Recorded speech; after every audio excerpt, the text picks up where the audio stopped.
just ripping it straight from the headlines. You're like, oh, Giants should have fired Daboll a long time ago. Oh, he should have been gone after the loss to the Cowboys. Should have been gone. Oh, he shouldn't have even been around this year. When you fire a coach in the National Football League, you are not only admitting failure, which is, a brave thing to do, but you're paying off somebody to not coach your team. You're throwing money away, and you could be like, oh, you got $1 gajillion. What do you care? But at the end of the day, what you are doing is going back into the unknown, more likely than not. You're going into the unknown. And, yeah, if the Giants hire Steve Spagnuolo, like Ian Rappaport was throwing that name out yesterday. Interesting. You hire Spagnuolo, you bring in a guy who's won a champion. Like he was a DC in the Coughlin years, right? Before he was the DC of the Reed years. Mm-hmm. You're bringing in a guy who's going to have a second shot at head coaching because when he was in St. Louis, we all know at the end of the day it didn't work out. And so yeah, there's lots of reasons why that sounds like a sound move.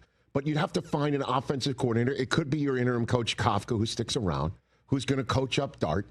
And then if Dart does well with this guy, then this guy's going to leave for a head coaching job. And these are all things that might be better than Daboll, might be better at getting the team prepared, might be better at closing these games out. You're certainly going to have a better defense, that you know. But there's still some unknowns. You got to find a new staff. You got to find, you're starting from scratch. You just don't want to do it, especially if you like the guy and you know the guy is connected to your quarterback. And then on top of it, you could see all the videos of Dart being in large part a Daboll call, all of that. You just don't want to do it. So you're going to fire LaFleur. Fire him.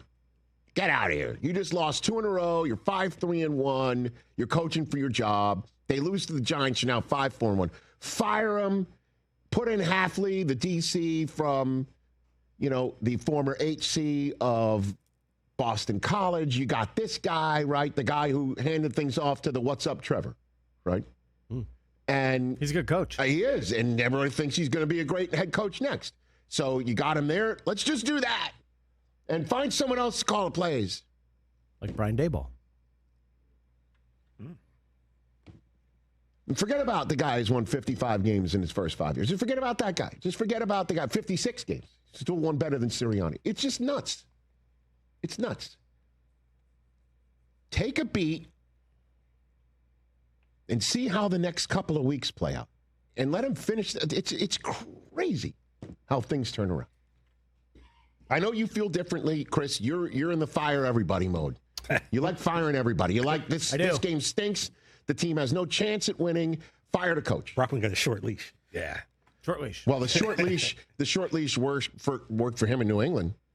I mean, it was the right move. It was the right move. And you know how many Browns fans are like, we had Vrabel sitting there. Yep.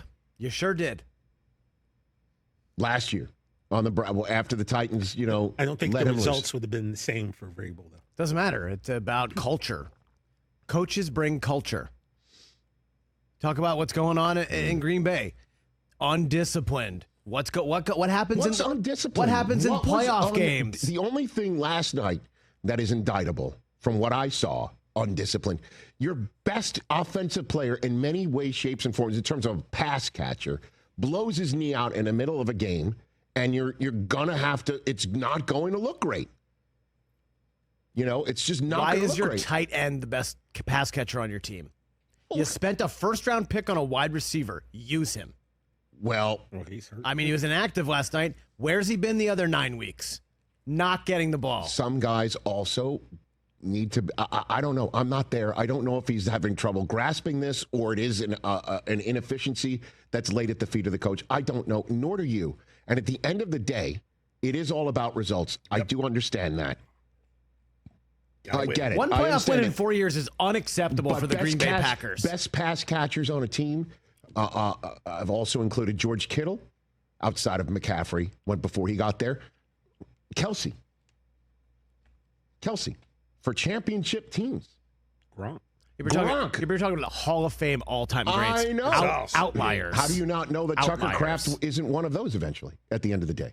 Listen. One thing about the Packers, they always have great tight ends. You don't want to fire your coach if you don't have to. It's that simple. But there is a reason why they didn't extend him. Just 2 losses in a row. Everybody take a beat. Now they lose to the Giants and their interim head coach, maybe starting Russell Wilson. Oh. Then the drum beat will get higher, or they'll win that game and they're 6-3-1, and off you go. Hey, you made it all the way to the end. Thanks for that. Check us out every single day streaming live on Disney Plus and the ESPN app 12 to 3 Eastern.